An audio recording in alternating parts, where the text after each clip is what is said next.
Hey guys, SuperHorrorBro Mike here, and in today's video I am answering your Bendy questions in the first Bendy community video.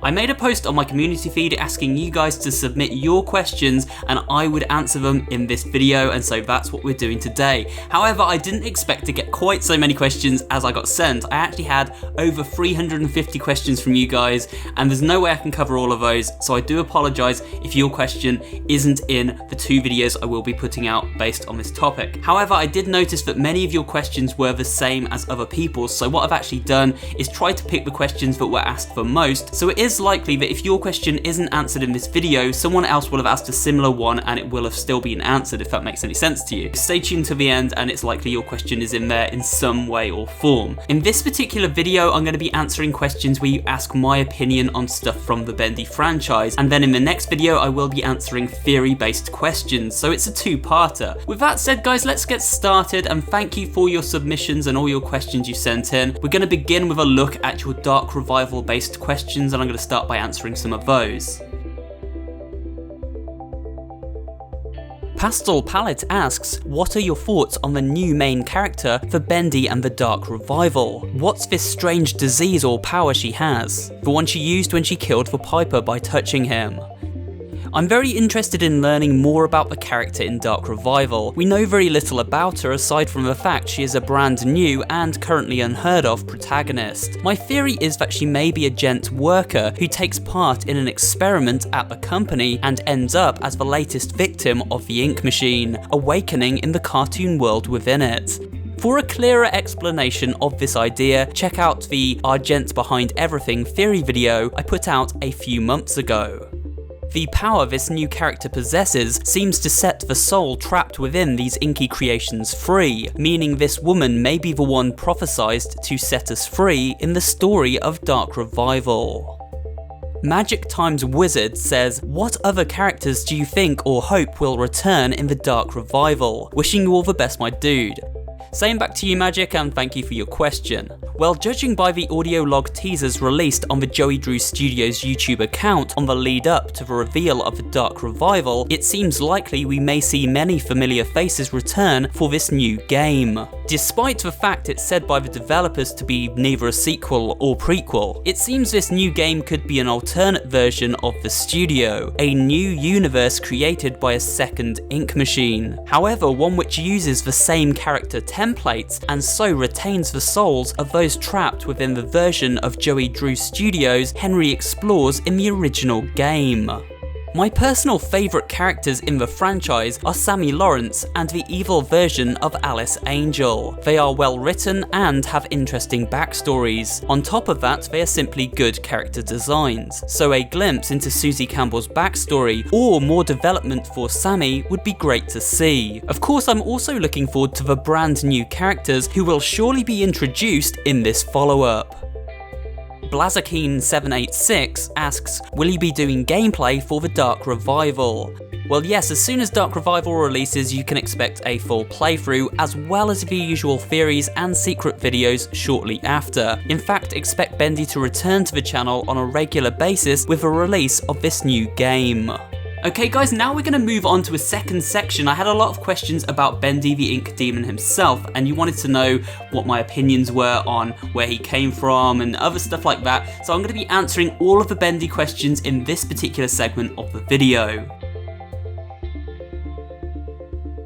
Shiny Star Productions asks, do you think Bendy's design in the Dark Revival will change? It's unlikely Bendy's core design will change, however he will look slightly different based on the brief glimpses we've seen of the new Butcher Gang and Searcher models for Dark Revival. While utilising the same basic concept, these models look creepier and far more detailed due to far more impressive and advanced modelling work than we saw in Bendy and the Ink Machine. This big visual upgrade means it's very likely Bendy will seem more terrifying and lifelike than ever before. However, his core design, as with these 2 enemies, will probably stay the same. Mariana Tonletto Lorenzoni asks, do you think Bendy will be friendly or aggressive? And also, who do you think the Tommy gun belonged to? I personally think it was Sammy's. Well, Bendy will likely continue to be an aggressive antagonist. While there are those who wish to see a friendly version of Bendy, remember at its heart these are horror games, and one of the most iconic elements of this world is Demon Bendy giving chase to us. To remove that seems like a bit of a mistake. However, it is possible we could see Bendy becoming an ally at some point during the story and helping us out this time round. This would certainly be a neat twist if handled correctly. As for the Tommy gun, well, I've always believed this represented Joey Drew. Joey Drew seems to be a big supporter of the war, as seen on his posters advertising to buy war bonds. The fact he had a slight limp and in old age required a wheelchair also suggested he may have been a soldier in World War I and sustained some kind of injury. I had theorised that the war was where Joey and Henry first met as soldiers, and soldiers of course carry firearms in battle, and so this directly links the symbolism of the gun seen in Chapter 3 to Joey Drew. Carol Gatchalover 1124 asks, was Bendy always an empty vessel? By the way, I love your channel. Well, thank you Carol for the nice words, and yes, Bendy was always an empty vessel. This is because unlike the characters created after him, Bendy lacked a soul. In fact, the entire reason why Joey Drew started using human souls to bring his ink machine creations to life was because of his failed attempt creating a living version of the dancing demon. This is highlighted here in this audio log. If you claim that your failures are because these things are soulless, then damn it, we'll give them a soul. Luna to the Mooner asks, do you think when the studio was still open, but Ink Bendy existed and wasn't locked up yet, he was friendly like Boris, pathetic and in pain like the Lost Ones, or outwardly aggressive? This is an interesting question, and for a detailed answer, please check out an in-depth theory video I put out last year titled What Did Bendy Want? My belief is that Bendy was originally born soulless, but was not an immediate danger. However, after his creator Joey Drew locked him away, fearing he would scare off investors, and workers such as Thomas Connor treated him with disgust, horrified by his appearance, Bendy grew angrier and became filled with hatred, with events transpiring in the book Dreams Come to Life only fueling his dark transformation. By the time Bendy's original creator Henry entered the studio, it was too late for the Ink Demon. Upon seeing Henry, the person who first brought his cartoon form to life, also run away in horror, Bendy snapped and goes on a kill-crazy rampage. By the end of the story, now completely overtaken by malice, he transforms into Beast Bendy. Jeremy Glass asks, what happens when you beat Bendy in the ink machine with the filter effect you get after going through a secret trapdoor in Chapter 1? Nothing. The filter effect was a little bonus for managing to complete the game under the most challenging of criteria without any deaths along the way. It's basically an elite bonus for skilled players. There is, however, to my knowledge, no additional unlock for those who manage a second perfect run while playing with this filter. The studio has been full of mysteries, and you guys wanted to know what my opinions were on some of the workers there and some of the circumstances that went down at Joey Drew Studios. So now we're going to move on to a look at some of the stuff that went on within Joey Drew Studios in particular, and the characters that were affected by these changes. Andy Unit asks, what do you think about Lacey Benton? What ink character do you think she became? Lacey Benton was one of the employees at Joey Drew Studios working on the most secretive projects deep below the art and music departments above. It seems that workers in this department were likely silenced by Joey and their souls reborn from the ink machine. In fact, looking at this coffin, it certainly seems to seal Lacey's fate. With this in mind, it seems she was reborn as an ink monster, and likely is the crying lost one we see a few feet from her recording in Chapter 4. I've always believed this was Lacey's tragic end. Genuel Riviera asks, do you think the inkification, the process in which people are turned into ink people, would be painful and the subjects would be aware of it? Also love your videos. Well, thanks for the kind words, and yes, it seems the transformation process was indeed a cruel and painful one. Ink would work its way inside of those exposed to it and corrupt them from within. In the book Dreams Come to Life, there is a sequence in which the ink tries to claim Sammy Lawrence. The music director thrashes in agony as he tries to wipe the ink away from his nose, mouth, and eyes. We also have this recording in Chapter 4, which seems to capture the process of someone being claimed by the ink.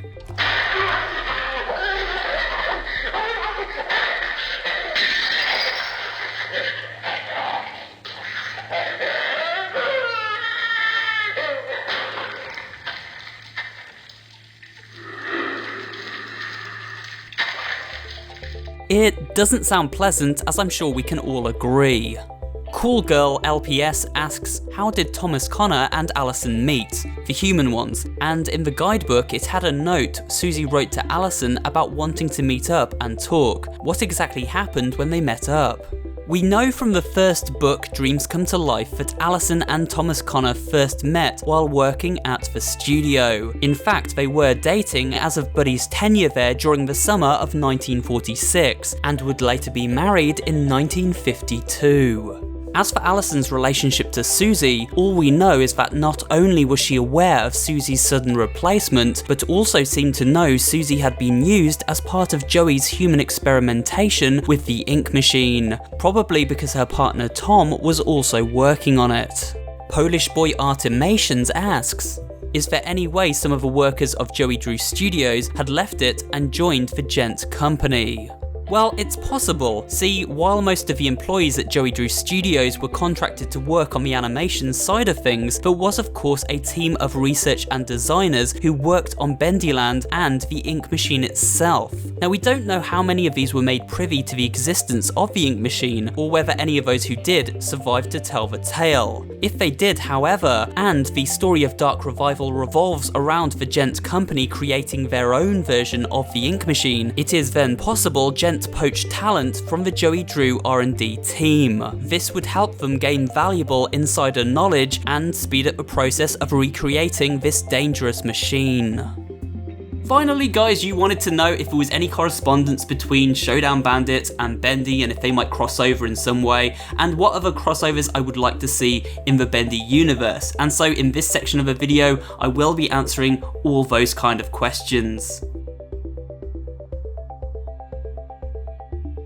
The Inky Nightmare asks, do you think Showdown Bandit is a parallel universe of Bendy? I mean, how else would you explain the fact that Showdown Bandit has a Bendy glove and costume, other than Kindly Beast just randomly putting it there? This is a hard question to answer clearly, as we currently only have one episode of Showdown Bandit. However, I don't feel we will see Joey Drew and KBCU Studios crossing over in-game, at least not in any meaningful way. The Bendy hand and costume were Easter eggs placed into the game to please fans, and I personally feel that's all it was. Fan service. However, both these games do exist in a universe created by Kindly Beast, and so in this world it is likely both Showdown Bandit and Bendy would have appeared on TV screens at around the same time in history. It is then possible that we could perhaps see elements of this world crossing over into Showdown Bandit, perhaps in the form of a Gent Company, for example. Emo Pinocchio says, 2 questions for you here. In their respective shows, who do you think would be taller, Bandit or Bendy? And second, what drew, pun intended, you to Bendy and the Ink Machine? Bendy always appears to be super short in his cartoon show episodes, while the Bandit seems to be more in proportion to the other townsfolk of Showdown Valley, so I guess the Bandit would be the taller of the two. And what really drew me to Bendy was the concept and presentation. I first played Bendy a few weeks after it first hit Game Jolt back in February 2017, and compared to most free indie horror games of that time, it was very polished and well constructed. It really stood out. The art style appealed to me because I had always been a fan of classic era American animation, to the point where I even took a module on it back in college. So this look and the fresh feel of the game, which evoked a kind of cartoony version of BioShock, really drew me in, and I stayed for the mysterious story and colourful cast of characters. The Marionettist asks, if Bendy were to cross over with anything, what game or media franchise would you like it to cross over with? We already have Hello Neighbor, so I think any indie game is possible, but what do you think? Well, I personally feel crossovers have to be carefully chosen and crafted to work well. For example, the previous Bendy crossover with Hello Neighbor felt a little poorly implemented to me and didn't seem quite right. I do think a game with a similar art style to Bendy, such as Cuphead, could work pretty well. Of course, a Showdown Bandit and Bendy crossover is most obvious and could work really well, as mentioned earlier, if the team approaches it correctly. And that's it for today's video, guys. I hope you enjoyed this little sort of Q&A type video where you submit your questions and I answer them, to do with Bendy and the Ink Machine. Now, if there are any other games you would like me to do this for, let me know. And stay tuned for part 2 of this video, where I will be addressing your theory-based questions in a theory Q&A video. That should be up by the end of a week. But with that said, guys, we've come to the end of this video. If you did enjoy it, please hit that like button, leave me a comment down below, and of course, subscribe for more videos just like this one, and I will see you guys on the next one.